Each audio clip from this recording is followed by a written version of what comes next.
করতে মোজাম্মেলের বাড়িতে গেছে। ওরা যায় ওইখানে লুটপাট করছে, 16টা পোলাপান কোপ খাইছে। একটা পোলাপান কাশেম নামে, সে 3 দিন পরে 12 তারিখে নিহত হয়েছে, মারা গেছে। আরো 2-3 জন শয্যাশায়ী, মাথার খুইলা রাইখা দিছে, ওগুলো ট্রিটমেন্ট চলমান। সেই অবস্থায় আমরা বারবার বিচার চাইছি যে গাজীপুরের অবস্থা কিন্তু খারাপ। গাজীপুরে আওয়ামী বীজ, আওয়ামী কীটপতঙ্গ, আওয়ামী দালালরা কমিটিতে ঢুইকা গাজীপুরটা নষ্ট করে দিচ্ছে। তারও প্রেক্ষিতে আমরা দেখেন এখন কিভাবে বাধা দেওয়া হচ্ছে। আমি কিন্তু বিপ্লবী, আমি কোনো আমার ব্যাকগ্রাউন্ড আপনারা যাচাই বাছাই সব কিছু করেন, এবং হ্যাঁ এরা কিন্তু সবাই আমার ভাই, ওরা আমার কথার কোনো দ্বিমত পোষণ করবেন আমি আশা করি। এত কিছুর পরেও আমরা বারবার বলছি যে এই কথা বলতে দাও। আমার কথা ছিল, আমার ভাইদের কথা ছিল যে মোজাম্মেলের বাড়িতে যারা এই অপ্রীতিকর ঘটনা ঘটাইতে গেছে, লুটপাট করতে গেছে, তাদের শাস্তি, তাদেরকে বহিষ্কার, এবং অবশ্যই শাস্তি, শুধু বহিষ্কার না, ওই 9-6 বহিষ্কারে আমরা সন্তুষ্ট না ভাই। আমি কথা বলি ভাই, আমার কথা হচ্ছে ওইটার কোনো সুরাহা না কইরা আপনারা এরপরে হাসনাত আব্দুল্লাহর উপরে অ্যাটাক করলো চৌরাস্তায়, এটারে নিয়ে যা করলো ভাই, আমরা তো বিপ্লবী, এটা নিয়ে টোটালি মামলা বাণিজ্য হয়েছে। এখানে একটা আসামি ধরতে পারে না, যে লিগেল আসামি বা জেনুইন আসামি, সব সাধারণ মানুষের 2 লাখ 4 লাখ 5 লাখ করে খাইছে। আমার কাছ থেকে প্রমাণ নিয়ে যাবে না ইসা, এখন তো এত বিস্তারিত বলা।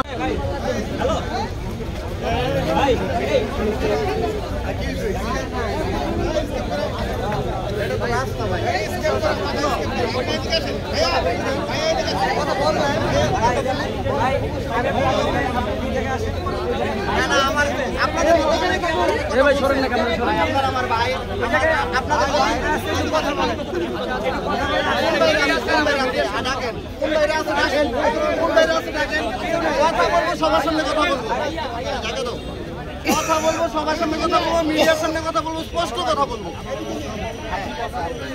কেন সাইডে যাবো? কেন এটা রাস্তা না? আপনি সাইডে গিয়ে মঞ্চ করেন, আপনি কেন এখানে মঞ্চ করলেন? আপনারা কেন এখানে মঞ্চ করলেন?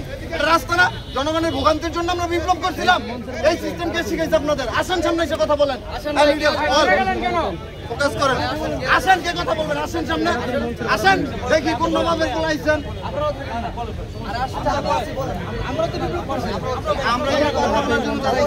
আপনারা সবাই আমাদের ভাই না? আপনাদের ভাই না? আমরা ভাই না আপনাদের? আমি কি বহিরাগত? আমি আপনাদের ভাই না?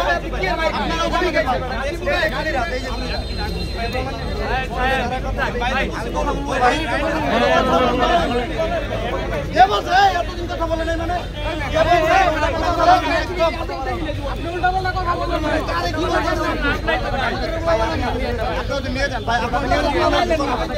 আমি কথা বলবো।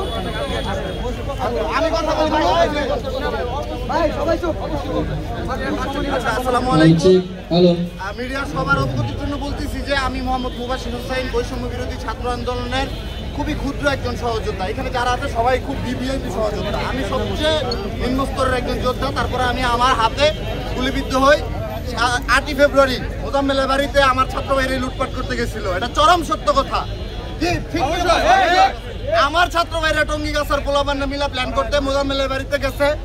ওরা যায় ওইখানে লুটপাট করছে, 16টা পোলাপান কোপ খাইছে। একটা পোলাপান কাশেম নামে, সে 3 দিন পরে 12 তারিখে নিহত হয়েছে, মারা গেছে। আরো 2-3 জন শয্যাশায়ী, মাথার খুইলা রাইখা দিছে, ওগুলো ট্রিটমেন্ট চলমান। সেই অবস্থায় আমরা বারবার বিচার চাইছি যে গাজীপুরের অবস্থা কিন্তু খারাপ। গাজীপুরে আওয়ামী বীজ, আওয়ামী কীটপতঙ্গ, আওয়ামী দালালরা কমিটিতে ঢুইকা গাজীপুরটা নষ্ট করে দিচ্ছে। তারও প্রেক্ষিতে আমরা দেখেন এখন কিভাবে বাধা দেওয়া হচ্ছে। আমি কিন্তু বিপ্লবী, আমি কোনো আমার ব্যাকগ্রাউন্ড আপনারা যাচাই বাছাই সব কিছু করেন, এবং হ্যাঁ এরা কিন্তু সবাই আমার ভাই, ওরা আমার কথার কোনো দ্বিমত পোষণ করবেন আমি আশা করি। এত কিছুর পরেও আমরা বারবার বলছি যে এই কথা বলতে দাও। আমার কথা ছিল, আমার ভাইদের কথা ছিল যে মোজাম্মেলের বাড়িতে যারা এই অপ্রীতিকর ঘটনা ঘটাইতে গেছে, লুটপাট করতে গেছে, তাদের শাস্তি, তাদেরকে বহিষ্কার, এবং অবশ্যই শাস্তি, শুধু বহিষ্কার না, ওই 9-6 বহিষ্কারে আমরা সন্তুষ্ট না ভাই। আমি কথা বলি ভাই, আমার কথা হচ্ছে ওইটার কোনো সুরাহা না কইরা আপনারা এরপরে হাসনাত আব্দুল্লাহর উপরে অ্যাটাক করলো চৌরাস্তায়, এটারে নিয়ে যা করলো ভাই, আমরা তো বিপ্লবী, এটা নিয়ে টোটালি মামলা বাণিজ্য হয়েছে। এখানে একটা আসামি ধরতে পারে না, যে লিগেল আসামি বা জেনুইন আসামি, সব সাধারণ মানুষের 2 লাখ 4 লাখ 5 লাখ করে খাইছে। আমার কাছ থেকে প্রমাণ নিয়ে যাবে না ইসা, এখন তো এত বিস্তারিত বলা সম্ভব না। আমার কাছ থেকে প্রমাণ নিয়ে যাবেন হাসনাত আব্দুল্লাহর উপর আক্রমণের ঘটনারে কেন্দ্র করে লাখ লাখ টাকার বাণিজ্য ওরা করতেছে। এগুলোর জন্য কি আমরা বিপ্লব করছি? এগুলোর জন্য কি আমি গুলি খাইছি? হ্যাঁ, আজকে 6 মাস হয়ে গেছে, আমি এখন আমার হাতটা ঠিকঠাক মতো নাড়াইতে পারি না। এর জন্য কি আমরা এগুলো করছি? আজকে কেন রাস্তায়? গাজীপুরে কি কম জমিন আছে? ঐতিহাসিক বাউল রাজবাড়ি মাঠ আছে, আমরা সাধুবাদ জানাইছি এইখানে করেন, আমরা প্রপোজাল দিছি এখানে করেন। তাহলে এইখানে কেন রাস্তাঘাট, স্কুল, কলেজ, ডিসি অফিসের মতো? আরে ভাই, নাগরিকরা যদি নাগরিক অধিকারী ভোগ করতে না পারে, আপনার প্রোগ্রাম দিয়ে কি করবে তারা? একটা দিন আপনি ফেরত দিতে পারবেন? একটা দিন ফেরত এনে দিতে পারবেন মানুষের? এই যে সামনে তাজউদ্দিন আহমেদ মেডিকেল কলেজ, মূল সড়ক আটকায় রাখছেন, কোন দিক দিয়ে যাবে অ্যাম্বুলেন্স? আমার বাবা, আমার মা, আপনার বাবা, আপনার মা অসুস্থ, কোন দিক দিয়ে নিয়ে যাবে? এত জায়গা থাকতে কেন এই মূল সড়কে, গুরুত্বপূর্ণ সড়কে ডিসি অফিসের সামনে এইভাবে অবরুদ্ধ করা হলো সকাল থেকে? কেন বলেন? তারপরে এটা নিয়ে আমার এক ভাই সুন্দর করে প্লে কার্ড নিয়ে দাঁড়াইছে যে এত জায়গা থাকতে রাস্তায় কেন? বাংলাদেশের স্বয়ং ডক্টর ইউনূস কি তার রং প্রমাণ করতে পারবে যে সে প্লে কার্ডটা যে নিয়ে দাঁড়াইছে সুন্দরভাবে রাস্তার পাশে, এত জায়গা থাকতে রাস্তায় কেন? তাহলে তারে কেন গ্রেফতার করার চেষ্টা করা হলো? এখন আমরা আসতেছি, শুনে ছাইরা দিছে, তাকে কেন ধরা হবে? আমি এইখানে বুকে হাত দিয়ে বলতেছি, আমার একটা ভাই যদি অন্যায় করে থাকে, প্রমাণ সাপেক্ষে ওদের ধরে নিয়ে যান। আমিও যদি অন্যায় করি, আমারে ধরে নিয়ে যান। কিন্তু আমাদেরকে আপনারা মানে কোন ধরনের অন্যায় বা অকারেন্স আমাদের ভিতর থেকে বের করতে না পাইরা আমাদের নামে আপনারা প্রোপাগান্ডা ছড়াইতেছেন যে ওরা আওয়ামী লীগের লোকজন আসছে। প্রমাণ করেন যে আমরা আর সবকিছু মেনে নিতে পারি, আমাদের উপর আওয়ামী ট্যাগ আমরা কখনো মেনে নিতে পারি না। আপনারা এটা পারলে প্রমাণ করেন। আর এত জায়গা থাকতে কেন এখানে বলেন? কেন আবার হয়ে গেছে? এক্সকিউজ কেন দেখাবেন আপনারা? এই মাঠ যান, মুভ করেন, এই মাঠে মুভ করেন আপনারা। মাঠ তো খালি আছে, স্টেডিয়াম খালি আছে, কে অনুমতি দেয় না সেটা আমরা দেখবো। কে অনুমতি দেয় না, কে অনুমতি দেয় না সেটা আমরা দেখবো। এখনো নিবন্ধন পায় নাই, অনিবন্ধিত দল অফিসিয়ালি। সাংবাদিক ভাইরা বলেন, আপনাদের প্রশ্ন নাই? প্রশ্ন করেন, উত্তর দিন।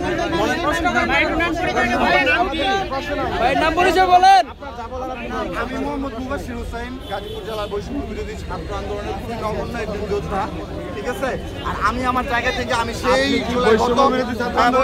আপনার হাতে কি হয়েছিল ভাই? আমার তেলমাইরাও নিতে পারেন ভাই, আপনার হাতে কি হয়েছিল ভাই?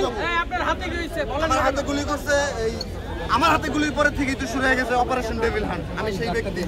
আগে বাড়িতে ঘটনা, পরের দিন ডিসি অফিসের সামনে আমি গুলিবিদ্ধ হয়েছিলাম, ঠিক আছে? কয় তারিখে? 8 ফেব্রুয়ারি 2025, 8 ফেব্রুয়ারি মোজাম্মেলের বাড়ি ঘটনা ঘটছে। এটা ধরো একজন, এটা মোজাম্মেলের বাড়ি ঘটনা ঘটছে 7 ফেব্রুয়ারি রাতে। তারই প্রতিবাদ স্বরূপ মার্চ টু গাজীপুর প্রোগ্রামে আমরা আসছি। আরেকটা বিষয় হচ্ছে, মোজাম্মেলের বাড়িতে কোনো ছাত্র যায় নাই, সব গেছে ভাড়াটে গুন্ডা, সব গেছে টঙ্গি টোকাই মুকাই যা আছে কাছার পোলাপান। এটা আপনারা শুনে রাখেন। এই কথাগুলো বলার সুযোগ পাই না, আমাদেরকে বারবার বাধা দেওয়া হয়েছে, বারবার আমাদেরকে বিচারের আশ্বাস বাধা হয়েছে, বিচার হবে। এই এনসিপি পুরা ধান্দাবাজি করছে। ওই মামলারে কেন্দ্র করে অপারেশন ডেভিল হান্টে 54,000 নেতাকর্মী ধরছে। আমি জানি না সবাই অপরাধী কিনা, আমার কাছে যতগুলো তথ্য আসছে ম্যাক্সিমাম নিরপরাধ মানুষ।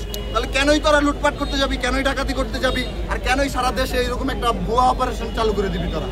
সেই জায়গা থেকে এখন পর্যন্ত প্রতিবাদ করে আসতেছি, কোনো সুরাহা পাই নাই, কোনো সমাধান পাই নাই। আপনারা দেখতেছেন এনসিপি কি ধরনের অ্যাক্টিভিটিস করতেছে। নীলা ইসরাফিলের ক্ষেত্রে দেখছেন কি হয়েছে। এই মহিলাটা যাই হোক, সে প্রস্টিটিউট হোক, সরি টু সে, সে যদি প্রস্টিটিউট হয়, তার সাথে যেই কথাটা বলছে তুষার, আরে লাগাইতে দিবে কিনা? এগুলা কি আমরা শোনার জন্য এই বিপ্লব করছি? হ্যাঁ, লাগালাগি প্রসঙ্গ আসবে আর ওই ছেলেরাই এনসিপির প্রোগ্রাম করবে গাজীপুরের মাটিতে। এটা আমরা হতে দিব না, কোনো ক্রমেই হতে দিব না।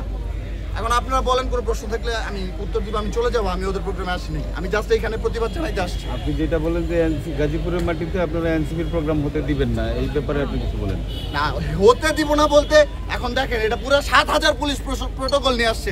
এরকম দল তো আমরা চাই নাই। আমাদের জনগণ প্রোটোকল দিবে, জনগণ আমাদের ঢাল হয়ে দাঁড়াবে। এখানে আমি কালকের আগের দিন শুনে আসছি জিএমপিতে 7,000 গেস্ট আসছে পুলিশের লোকজন। এইরকম দল তো আমরা চাই নাই, এখনো নিবন্ধন পাই নাই। তাহলে তো এটা কিংস পার্টি, 100% কিংস পার্টি। মানুষ যে বলে, মানুষের কথার পিছনে তো যৌক্তিকতা আছে। বলেন, আর কি প্রশ্ন আছে? না, প্রশ্ন নাই। সুন্দর ভাই, আমার লাস্ট কথা হচ্ছে, এটার সাথে আমরা টোটালি মানে ডিসকানেক্টেড। এটার সাথে সাধারণ বিপ্লবী ছাত্ররা এই প্রোগ্রামে টোটালি বঞ্চিত। সাধারণ বিপ্লবী ছাত্র জনতা যারা আছে, যারা কোনো রাজনৈতিক দল পছন্দ করে না, যারা কোনো অন্যায় অকারেন্স, কোনো দালালি, ডাকাত লুটপাটকারী কাউকে পছন্দ করে না তারা। আমরা গত এক সপ্তাহ যাবত এটার বিপক্ষে ছিলাম যে আমরা এটা চাই না এই প্রোগ্রামটা হোক গাজীপুরে, কারণ গাজীপুরের কমিটিতে 301 সদস্য বিশিষ্ট কমিটি ছিল, তার ম্যাক্সিমাম গুলো হচ্ছে আওয়ামী লীগের বীজ, এগুলো আওয়ামী ঘরনার আওয়ামী ব্যাকগ্রাউন্ডের। আপনারা যাচাই বাছাই করে ইনভেস্টিগেশন করে দেখতে পারেন। আপনাদেরও তো কিছু বলার নাই, আপনারাও তো যেই দিকে বৃষ্টি পড়ে ওই দিকে ছাতা ধরেন, আপনারাও শুধরান, আপনারাও ভালো মানুষ হন, দেশের কল্যাণে কাজ করেন। এই ওই কমিটি তো বাতিল করা হয়েছে। এই সমস্ত কুলাঙ্গাররা যা করতেছে সারা বাংলাদেশে দেখছেন তো, ঢাকা মহানগরের যে মূল আহ্বায়ক সহ কেন্দ্রীয় সেন্ট্রাল বডির কমিটির এগুলার কি বলার আছে বলেন? এগুলা অপরিপক্কতার কোন পর্যায়ে গেলে এই ধরনের অ্যাক্টিভিটিস ওরা করতে পারে, যার ফলশ্রুতিতে এখন কেন্দ্রীয় কমিটি বাদে সব বাতিল করা হয়েছে। আর কেন্দ্রীয় কমিটিও যে কতটুকু কি করতে পারবে এই দেশের জন্য সেটা আমাদের বোঝা হয়ে গেছে। এখন আপনি কি চান? আমি সাজেস্ট করছিলাম যে যেহেতু তারা একটা গণতান্ত্রিক প্রোগ্রাম করবে, গণতান্ত্রিক দেশে অবশ্যই তাদের রাইট আছে, আমরা বাধা দেওয়ার কেউ না বা আপনারাও কেউ বাধা দেওয়ার কেউ না, কিন্তু তারা এই রাস্তায় কেন? তাদের জন্য পাশে স্টেডিয়াম আছে, বিশাল বড় স্টেডিয়াম, ঐতিহাসিক ভাওয়াল রাজবাড়ী মাঠ আছে, তাহলে কেন সকাল থেকে মানুষের এই ভোগান্তি? আমি অসুস্থ মানুষ, আমি চিন্তা করছি আমি আসবোই না, বের হবো না আজকে, কিন্তু মানুষ বারবার আমাকে নক করছে, ভাই আপনারা এত বিপ্লব করলেন, গুলি খাইলেন, এটার প্রতিবাদ কেন করতেছেন না? সেই জায়গা থেকে, সেই দায়বদ্ধতা থেকে আমার মনে হয়েছে একজন সুনাগরিক হিসাবে, আমার কিন্তু কোনো পদবি বা আমি যোদ্ধা সেটাও বলতে চাই না, একজন সুনাগরিক হিসাবে আমার মনে হয়েছে এটার প্রতিবাদ করা উচিত। সেই জায়গা থেকে আমি এখন আমার ভাই বোনেদের নিয়ে রাস্তায় দাঁড়াইছি। ঠিক আছে, আমরা বাধা দিব না, কিন্তু আমরা জানান দিতে চাই যে আমরা প্রতিবাদী কণ্ঠস্বর, আমরা প্রতিবাদ করছি। ঠিক আছে, এখন বাধা দিলে আওয়ামী লীগ এটা সুযোগ নিবে, আওয়ামী লীগ এসে হামলা করতে পারে, যেমন আমারে গুলি করছে গত প্রোগ্রামের সময়। সুতরাং আমরা চাই না এখানে কোনো অপ্রীতিকর ঘটনা ঘটুক, কিন্তু আমরা ঢের বিরোধিতা করি এটা। এই রাস্তায় প্রোগ্রাম আমরা কোনোভাবেই মেনে নিতে পারি না, অ্যালাউ করি না। আপনার এখন হাতের কি অবস্থা? আপনার চিকিৎসা কিভাবে চলছে? আমার হাতের অবস্থা হচ্ছে কি বলবো, আসলে আমি গুলি খাইছি কোনো কিছু চাও পাওয়ার জন্য না, কিন্তু সেন্ট্রাল বডি প্রথম এক সপ্তাহ আমার সাথে যোগাযোগ করার পর আমার আর কেউ কোনো খোঁজ খবর নেয় নাই। ঠিক আছে, আমি এর জন্য এটা বলতেছি না, আপনাদের মাধ্যমে এটা বলতে চাই না যে আমার খোঁজ খবর নাও, আমার ট্রিটমেন্ট দাও, আমার কিচ্ছু লাগবে না, জাস্ট এইটুকু জানাইলাম বাস্তবতা। আমি কোনো ট্রিটমেন্টও চাই না, আমি কারো সেবাও চাই না, আমি কারো 2 টাকার মানে সহযোগিতাও চাই না। আমার কথা হচ্ছে মেসেজগুলো দেখেন, পঙ্গুতে আমি ভর্তি ছিলাম, পঙ্গুতে এখনো পোলাপান কাতরাইতেছে, ওরা প্রপার ট্রিটমেন্ট পায় না। তাহলে এই দেশে ওরা কি সংস্কার করছে? সংস্কার না করে ওরা দল গঠন করে ফেলছে, অথচ ওদের উচিত ছিল, আমি দল গঠনের বিপক্ষে না, ওদের উচিত ছিল প্রপার সংস্কারটা করা। প্রপার সংস্কার করে প্রত্যেকটা সেক্টর যখন স্টেবল হইতো তখন জনগণই বলতো বাবা তোমরা দল গঠন করো, আমরা তোমাদের চাই, অন্য কোনো দল চাই না। সেই জায়গায় ওরা না গিয়ে আজকে কি করতে, নিজেদের আখের গুছানো নিয়ে ব্যস্ত, নিজেদের বন্দোবস্ত নিয়ে নিজেরা ব্যস্ত হয়ে গেছে, নিজেরা কিভাবে সেটেল হবে, নিজেরা কিভাবে নিজেদের পয়সা করে জোগাড় করবে সেই ধান্দায় ব্যস্ত হয়ে গেছে। অথচ এই দলটা আগে সংস্কার করার পরে করলে মানুষ উপচে পড়া ভিড় থাকতো, মানুষ এসে বলতো যে বাবা তোমরা অনেক করছো দেশের জন্য, আমরা তোমাদের পাশে আছি। তা না কইরা ওরা 6 মাস যাইতে না যাইতে দল গঠন করে এই দেশের জনগণের সব স্বপ্ন ধূলিসাৎ করে দিছে। ভাই আপনি তো জুলাই যোদ্ধাদের সহযোদ্ধা, আপনি কি জানতেন না যে এটা সকাল থেকে এখন দুপুর? এটা যখন জানছি 1 মাস আগে 29 তারিখ গাজীপুর প্রোগ্রাম রাস্তায় যে হচ্ছে এটা কি আপনি জানতেন না? এটা তো জানছি, এটা আমি আগে জানতাম না, কালকে পর্যন্ত জানি প্রোগ্রাম হবে রাজবাড়ী মাঠে, সবাই জানি। আমরা ওদের সাথে একত্রতা প্রকাশ করছি, কিছু গুটি কয়েক দালাল বাটপারের জন্য তো আমরা পুরো এনসিপির দোষারোপ করতে পারি না। আমরা জানি যে রাজবাড়ী মাঠে হচ্ছে, আমরাও বাহবা জানাইছি যে করেন আপনারা গণতান্ত্রিক দল হিসেবে গণতান্ত্রিক দেশে করতেই পারে, কিন্তু সকাল থেকে মানুষজন প্রচুর ফোন দিচ্ছে, প্রচুর প্রতিবাদ করতেছে, ভাই আপনি তো গুলি খাইছেন, আপনি সবসময় অ্যাক্টিভ ছিলেন, তাহলে এখন কেন প্রতিবাদ? মানে আপনারা অফিশিয়ালি 28 তারিখ পর্যন্ত জানতেন যে প্রোগ্রামটা রাজবাড়ী মাঠে হবে, 28 তারিখ রাতে পর্যন্ত জানতাম রাজবাড়ী মাঠে হবে, আমরা প্রচারও করছি। আজকে আমি এখানে বাধা দিচ্ছি, আমি কালকে পর্যন্ত ভাই 28 তারিখ পর্যন্ত আপনারা জানতেন প্রোগ্রামটা রাজবাড়ী মাঠে হবে, কিন্তু 29 তারিখে মাঠে কিন্তু ব্যানারে কিন্তু আছে রাজবাড়ী মাঠ। স্থান দেখেন, আপনারা কাগজে কলমে দেখেন, বলেন এটা কি ধরনের অ্যাক্টিভিটি? ভাই তাহলে এইটা যে আপনারা যেটা জানেন, পরবর্তীতে স্থান চেঞ্জ করলে আপনাদের কি বলা হয় নাই? কাউকে কোনো মেসেজ দেওয়া হয় নাই। 12টা 1টার দিকে আমার সব ভাই ছাত্র ভাইরা, বিপ্লবী ভাই যারা আছে তারা বলতে ভাই আমাদের কিছু করা উচিত, পুরো গাজীপুরের মানুষ ওদের প্রতি ক্ষোভ, এটা বাস্তব। বিভিন্ন সোশ্যাল মিডিয়ায় দেখলাম এটা ভাইরাল হইছে, এটা বিভিন্ন কিছু রুট লেভেলে কাজ করি, মানুষের সঙ্গে মিশি। সবাই যখন বলা শুরু করতে, আমার সোশ্যাল যে আমার আইডি, আমার